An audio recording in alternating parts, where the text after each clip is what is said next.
V-Guard presents कौन जीत रहा है, को पावर्ड बाय सेंसोडाइन एंड विमल।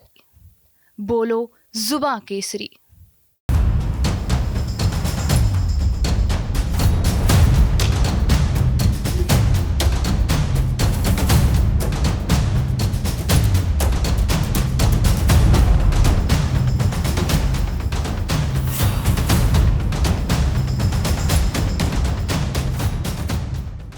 लोकसभा चुनाव का रण तो थम गया, लेकिन बीजेपी को जिस तरह के नतीजों की उम्मीद थी वैसा कुछ नहीं हुआ। देश में 400 पार का नारा और यूपी में मिशन 80 को लेकर चल रही बीजेपी को बड़ा झटका लगा और यूपी में एनडीए गठबंधन को सिर्फ 36 सीटों पर संतोष करना पड़ा।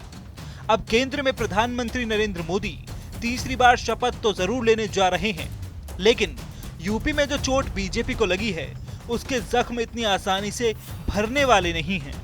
तभी तो एनडीए के नेता हार की समीक्षा करने की बात कर रहे हैं। कोई अंतर कलह को हार की वजह बता रहा है, तो कोई कह रहा है कि हम अपने कामों को जनता तक नहीं पहुंचा पाए। देखो, पहली बात तो लगभग 4 लाख के आसपास मुसलमान हैं, यादव भी 2.5 लाख के आसपास हैं और दलित वहाँ 5.5 लाख हैं। तो दलितों में नॉन जाटों हैं वो एक तरफ चले गए और कुछ न कुछ लोग जो लोग टिकट चाहते हैं, टिकट मांगते हैं और टिकट नहीं मिलता है, तो टिकट लेने वाले लोग अपने हिसाब से संगठन या हर जगह अपने लोगों को सेट रखते हैं कि हम आएंगे, लड़ेंगे चुनाव। तो चूँकि यहाँ तो मोदी जी ने टिकट दिया था, मोदी जी ने अपनी 7 लिस्ट जारी किया था, तो जब वो सही में भारतीय जनता पार्टी का था तो कुछ 2 जगह ऐसा सुनने में आया कि कुछ लोगों ने उसमें मतलब जितनी बढ़ चढ़ के हिस्सेदारी लेनी चाहिए थी नहीं लिया। उसमें वही मैंने कहा कि अगर हम समझाएंगे कौन, हम तो निषादों के नेता, हमारी पार्टी तो 535 बूथ था, तो 535 बूथ में हम लोग 503 बूथ के आसपास जीते हुए निषाद बाहुल हम, बाकी जीतने का तो काम बीजेपी के कार्यकर्ताओं का था ना।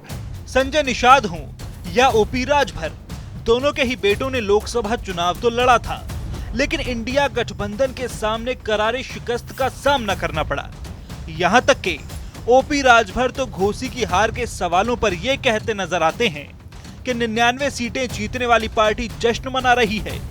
अपने गिरेबान में झांक लें, 272 सीटों से सरकार बनती है और साथ ही घोसी के सवाल पर कहते हैं कि उनके साथ घोसी में कोई धोखा नहीं हुआ है। घोसी में खेल क्या हो गया? क्या भूमिहारों ने आपका साथ नहीं दिया, ठाकुरों ने आपका साथ नहीं दिया? सब लोगों ने साथ दिया। आगे बताइए, हमको 4 लाख वोट कहां से मिला, किसने दिया? अगर बिरादरी ने साथ, सभी लोगों ने दिया है वोट, फिर धोखा कहाँ होगा? कहाँ धोखा हुआ है?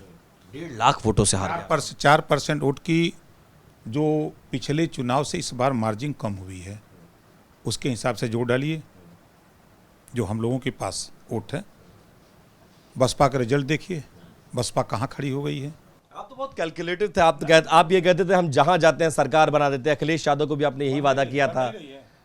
बन नहीं रही है, यूपी में तो हार गए। अरे बन रही है। 65 से वही बात 30 पहुंच। देखो, आप लोगों के चश्मे में सरकार नहीं दिख रही है, आप लोगों के चश्मे में 99 सीट वाला वो सरकार बनाने का आप लोग दिखा रहे हो कि नीतीश जी चले गए। देख रहे हैं कि 65 सीट से आप 30 पर क्या बात करते हैं, क्या बात करते हैं? हम 293 हैं ना, हम 293 हैं ना। अगर आप जीते होते आज की बैठक में आप भी होते, कोई नहीं हो रहा, नहीं तकलीफ कोई तकलीफ नहीं। मगर राम मंदिर को मुद्दा बनाने की कोशिश कर रही बीजेपी को सबसे बड़ा झटका तो तब लगा जब फैजाबाद की जनता ने ही बीजेपी को अपना समर्थन नहीं दिया। बीजेपी के हाथ से फैजाबाद सीट निकली तो विपक्षियों में सबसे पहले अखिलेश यादव ने इसे जनता का बदला बता दिया। भारतीय जनता पार्टी और भी सीटें हारती उत्तर प्रदेश में। आप जब अयोध्या का नाम ले रहे हैं, अयोध्या की जनता का मैं धन्यवाद देता हूं। अयोध्या की जनता का दुख दर्द आपने भी समय समय पर देखा होगा। उन्हें जो उम्मीद थी वहां की जनता को, जिस तरह के सरकार का कामकाज था, लोगों को मुआवजा नहीं दिया सही जमीन का, लोगों के साथ अन्याय किया, आपने मार्केट की कीमत से जमीनें नहीं ली उनकी। जब लैंड एक्विजिशन करने के लिए आप चले तो आपने दबाव बना करके, झूठे मुकदमे लगा करके उनसे जमीन छीन ली। न जाने कितने व्यापारियों को आपने दुख संकट पहुंचाया जो 100-100 साल से रह रहे थे, 100-100 साल से लोग रह रहे थे। ऐसे भी परिवार हैं जो अपनी गाय भैंस के साथ, जानवरों के साथ 100-100 साल से रह रहे थे, आपने उन्हें उजाड़ दिया।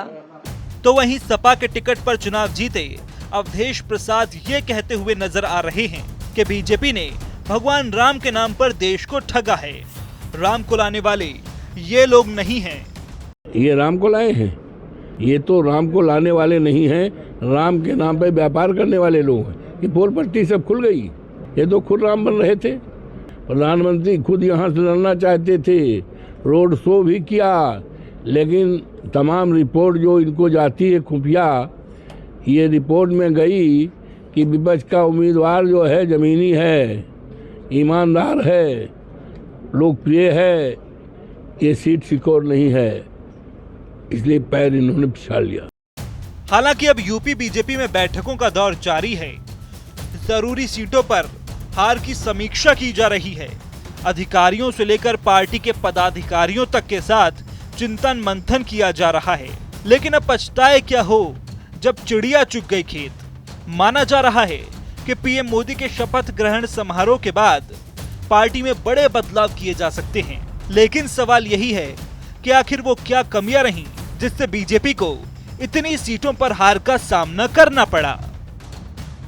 वी-गार्ड प्रेजेंट्स कौन जीत रहा है, को powered by Sensodyne and Vimal.